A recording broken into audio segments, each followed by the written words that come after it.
Hello and welcome. I am Shakil Safi. In this lesson, I am going to teach you modal verbs must, have to, and should.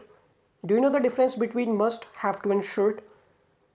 English learners often get confused about these modal verbs. So in this lesson, you will learn using these modal verbs correctly. Must and have to both are used to talk about obligations, and we use them when we have no choice. For example, you must apologize to her. So if you say you must apologize to her, you mean it's very important and you need to do it. When you say you have to keep your promise, it means you made a promise and now it's your obligation and you have no choice. So you have to keep your promise. Both are obligations, but they are slightly different. Now let's have a look at the basic difference between must and have to. Must is more personal, more formal. It is mostly used in written English. It is also used to tell people that something is law or something is forbidden. If we talk about have to, then it is more situational, informal, and it is mostly used in spoken English. Now let's look at the rules. We use must with all the subjects with the same rule. However, we have different rules about have to. We use have to with I, you, they and plural subjects, and we use has to with he, she, it and singular subjects. We always use first form of main verb with have to and has to. Now let's look at some examples. He has to take medicine every day. It means he has no other option and it's a foundation for him that he has to take medicine every day. She has to walk to her school. I have to go home early today. You have to talk to her before she leaves. In all these sentences, subjects have no choice. Now let's look at the examples of must. We must pay our taxes on time. It means if we don't pay our taxes, then we will have consequences. It means it's a law. So that's why we are using must here. All passengers must have tickets. You must follow traffic rules. I must pay my electricity bill. So positive use of must and have to are almost same, but if we talk about their negative use, then they are completely different. Must not means something is forbidden or something is not allowed. However, don't have to means something is not necessary or you have a choice. If you want to do it, you can do it, and if you don't want to do it, you don't need to do it. With he, she and singular subjects, we use doesn't have to, and with I, we, and plural subjects, we use don't have to.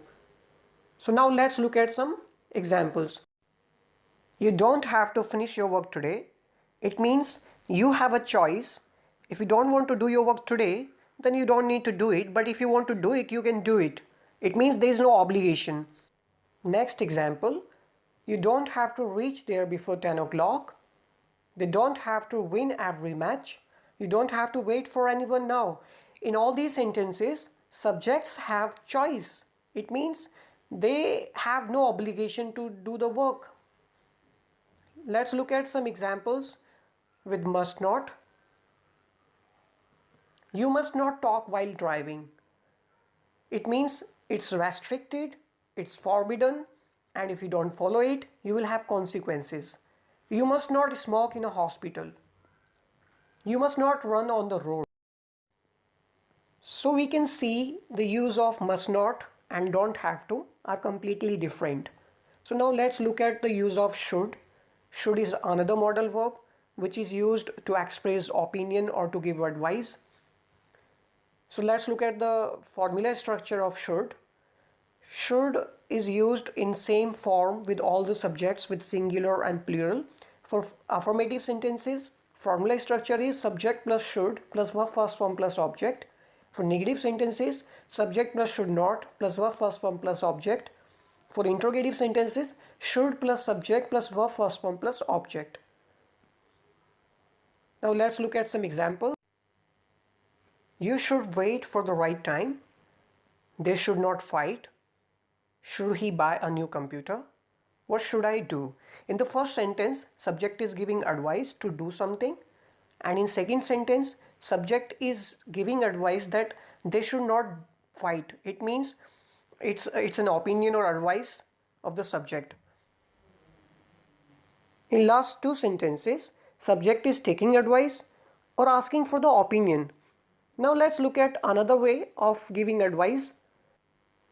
Must is also used for giving strong advice. For example, you must reduce your weight.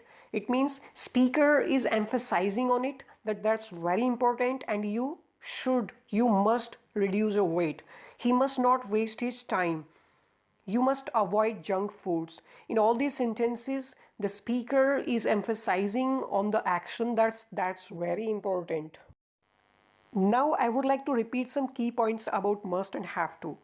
Must is used to talk about rule and law and to say that something is forbidden or restricted, and it is also used for talking about obligation in formal English, and mostly it is used in written English. Must is also used for giving strong advice.